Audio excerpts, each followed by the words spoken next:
Hi guys, hope you're all well. How you doing? This is a different camera angle, just thought I'd try it. This is my M-Build final reveal, I suppose. Obviously, guys that have been following me will know that this is what I've done for the M-Build, the US Tank Destroyer M10 mid-production by Tamiya 135th. I loved it, typical Tamiya. You guys that know will know that I love my Tamiya kits, but this is no different. It's fantastic, it's fitted well together, and apart from the new whatever it is, the big anti-tank gun they've just released, this was obviously Tamiya's last kit release. It's beautiful, there's no fit issues whatsoever. Aftermarket I've used is basically I've just used a metal tow cable by Eureka XXL, and I've basically used some Eureka XXL RB barrels, shells, metal anti-tank shells, and I've used some value gear stowage, and that's basically all I've used as aftermarket for this kit. I've used the kit's figures, which are done up beautifully. I've literally just this second finished priming them with Tamiya aerosol flat clear, and so I'll show you what we've done with the tank. So this is obviously a new camera angle as well. I am here in the new studio, shall we say, and this is the baby. I've really enjoyed it. Like I say, it's been great. I've really quite chuffed with this as well. Sorry, tell a lie about aftermarket too. I have used some aftermarket decals as well. This is from the 601st Airborne. Now, I will say 601st Airborne. Sorry, 601st Tank Destroyer Division, I think. Anyway, I've used the kit decals on the front and in various other places, but I've also used the aftermarket decals here because I do like the yellow, and I've also used the Tiger as well, the Panther on there as well, which I really do like, which is there and also there. Let's just get a light on, see if a light will actually be any different for us. Might be a bit better. I've tried different things on this build. So like here I've added some footprints, muddy footprints from the men, so they would jump over. I've added your mud and everything to the tracks, and there's the stowage, aftermarket stowage, which I've been on about here. And there's the metal barrels that I've stuck. Now normally what I do is I don't tend to super glue the stowage on to the back in case I want to take it off and never use it again. But this time I thought, and this is actually the kit's tow cable that came with the kit. But I haven't got in me stuff anywhere.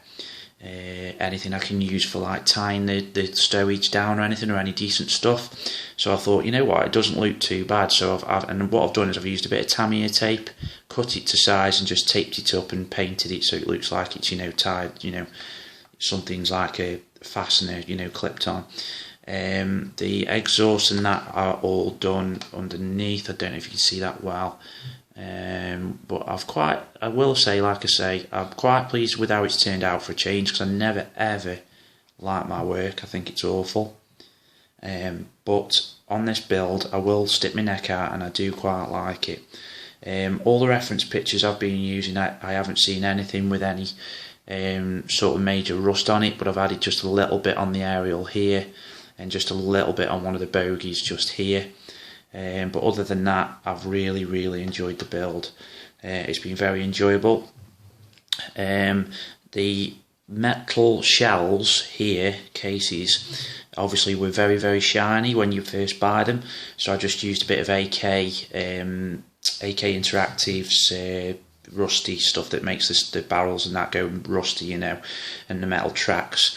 I just used it for 30 seconds. I just kept pulling it out and dabbing it on some kitchen towel to make sure if it was, see how it's basically, you know, just keep an eye on it, but it's been good.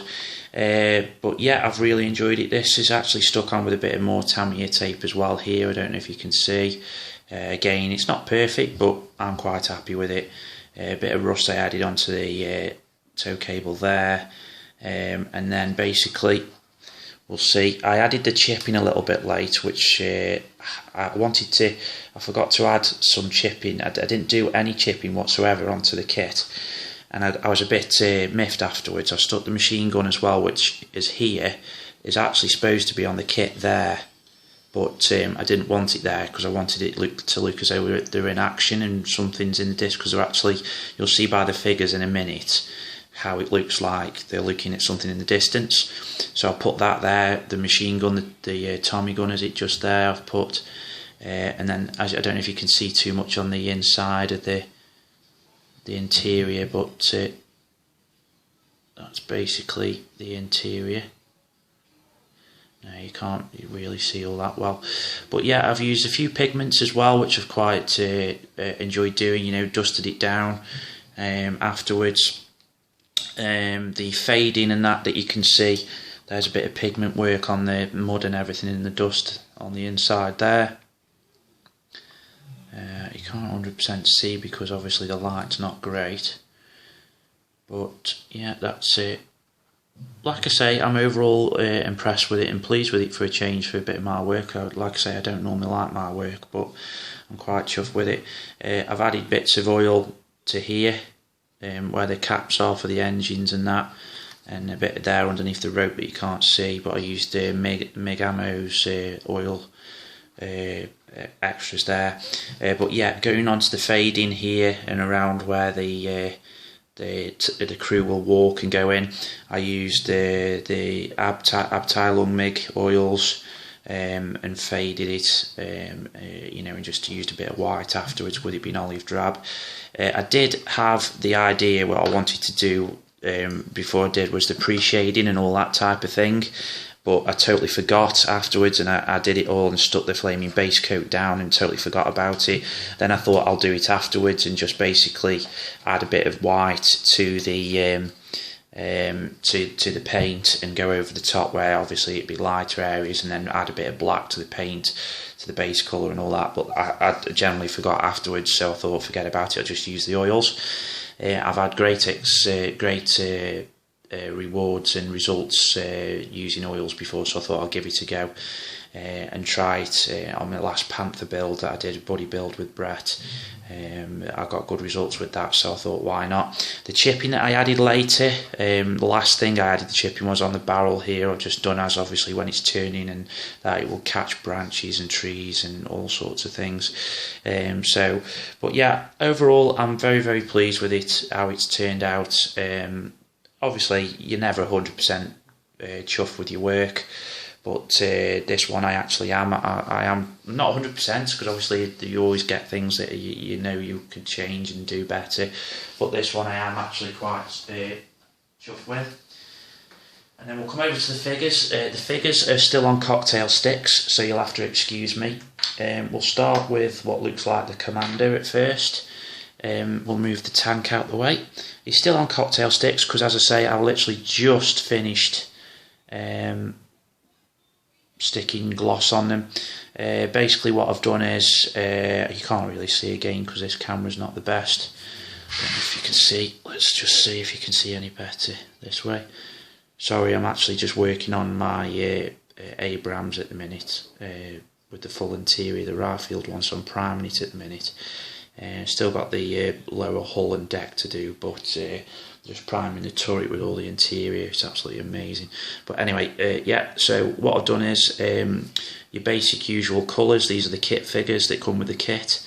Basic usual colours, and then what I've done is on the jacket I've used a AK Interactive Operation Iraqi Freedom streaking grime, I think it was. So I've put that over there. In fact, I think I've used that actually on the trousers, and then on the jacket I've used on all the figures AK Interactive's Fresh Mud wash. I thought I'll use that because it looks it's like a reddishy colour, so it gives the jackets quite a nice sort of warmth look. But yeah, that's one of the figures. So that's him looking through the the binoculars. As you can see, obviously you can't tell that well, but yeah, I'm quite happy with the figures, to be fair. I'm quite happy with how they've done, actually. I've actually done well with the I've done quite well with the facial. He's actually roughly shaven, he is, and it's the first time I've attempted to do somebody roughly shaven. Just hang on a second, sorry guys. I don't know whether this will help, but no, it doesn't very much at all. But yeah, he's roughly shaven, and he's the one that's looking through the sights in the tank. But what I'm thinking of doing is instead of having him actually in the tank, which is actually up here so you can't see him very well, I'm thinking of perhaps having him on the back here, perhaps sort of looks as though he's crouching down from fire or something, while the other two are in the tank looking over, perhaps. I don't know, I'm not sure, because it's just a shame because you can only see literally the head of this figure when he's in, and he's in there out the way.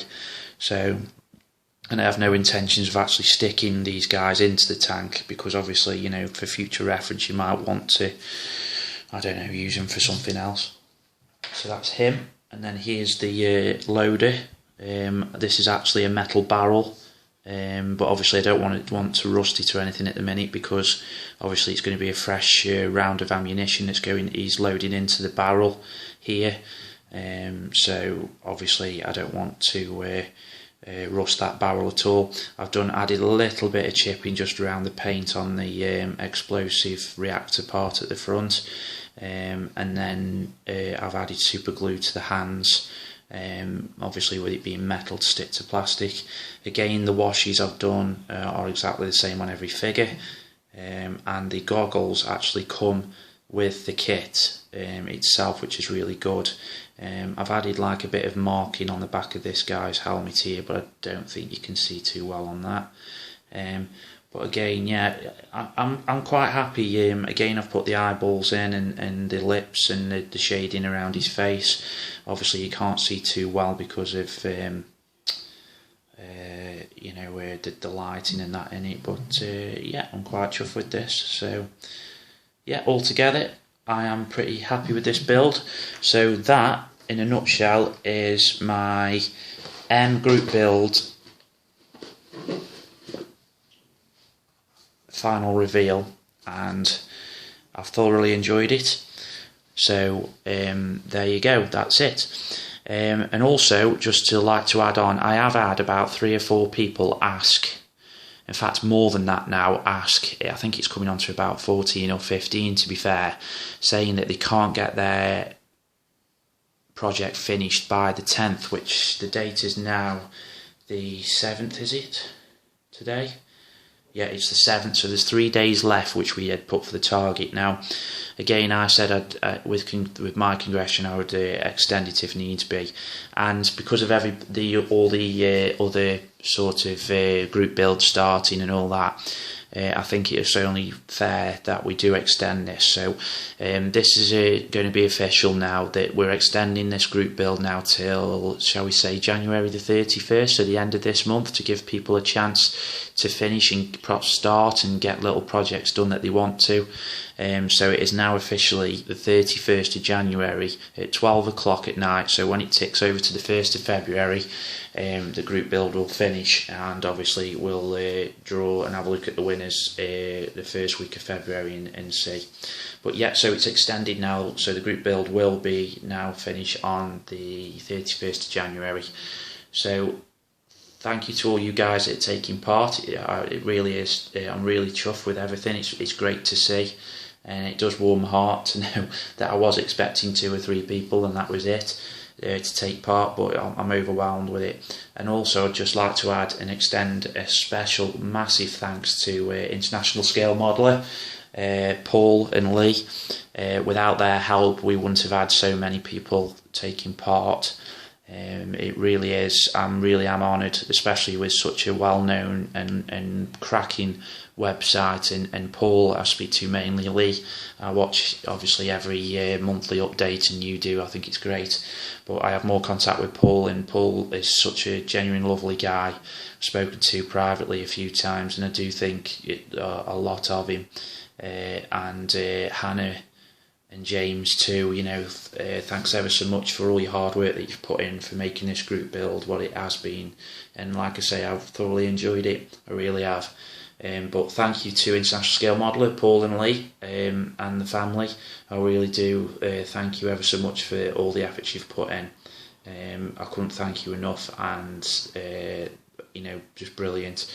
Anyway, guys, I will do a monthly update in the next couple of days, hopefully, possibly tomorrow sometime. In fact, it won't be tomorrow, but it might be Monday. I might do one, because I want to show the update of the cell build, which is the M1A1 Abrams, a new Ryefield kit, and also the BMP3 I'm doing, and also the Tiger 1 mid-production I'm doing Tamiya, which I've quite enjoyed myself too. But I'll give like an update of that too. But anyway, guys, hope everybody is well. Again, thank you so much for taking part in the group build. Everybody, I hope stay safe and have a great New Year, and had a great Christmas.